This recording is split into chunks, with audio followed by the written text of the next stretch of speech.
વડનગર છોડવું એ નાગરો માટે કોઈ શોખ નહોતો, પરંતુ મજબૂરી હતી.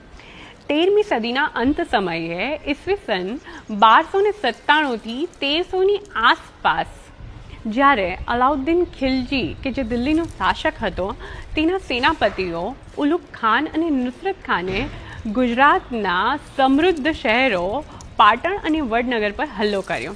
ત્યારે આ સમૃદ્ધ નગરો લૂંટાયા અને તેના ઘણા મંદિરો નાશ પામ્યા. ત્યારે પોતાનો પ્રાણ અને ધર્મ બચાવવા નાગરોએ પોતાના વાલા વડનગરને હંમેશા માટે અલવિદા કહી દીધું. આ સ્થળાંતર મુખ્યત્વે 3 દિશામાં થયું.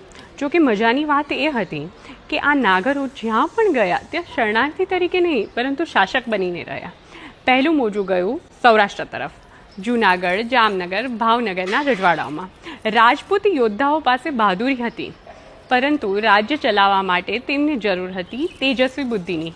નાગરોએ તેમની આ કમી પૂરી કરી અને રાજપૂતી તલવાર અને નાગરોની કલમ એક થયા અને અહીંથી શરૂ થયો ગુજરાતના નાગર દિવાનોનો સુવર્ણયુગ. સત્તાની સાથે ભક્તિ પણ અહીં જ ખીલી છે. જૂનાગઢના નરસિંહ મહેતા પણ આ જ નાગરકુળનું ઘરેણું હતા, જેમણે ઈશ્વર માટે જ્ઞાતિના વાળા પણ તોડી નાખ્યા. ત્યારબાદ સદીઓ પછી જ્યારે સમય બદલાયો અને વેપારનો યુગ આવ્યો ત્યારે બીજું મોજું આવ્યું સુરત તરફ.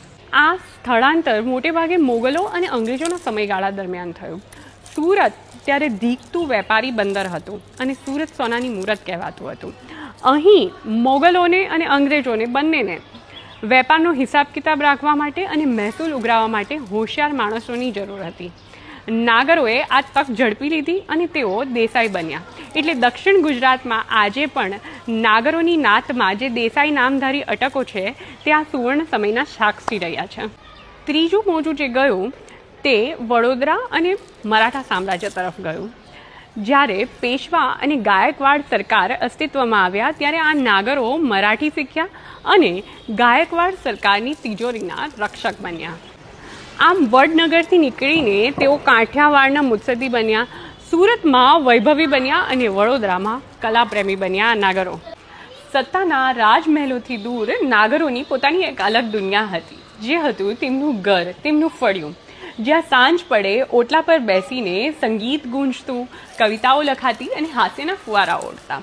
શું તમે જાણો છો, સુરતના નાગર ફળિયાના ઓટલે બેસીને જ ગુજરાતની અસ્મિતા ઘડાય છે? તો ચાલો હવે રાજ દરબારેથી નીકળીને નાગરોની ઓટલા પરિષદને જોઈએ.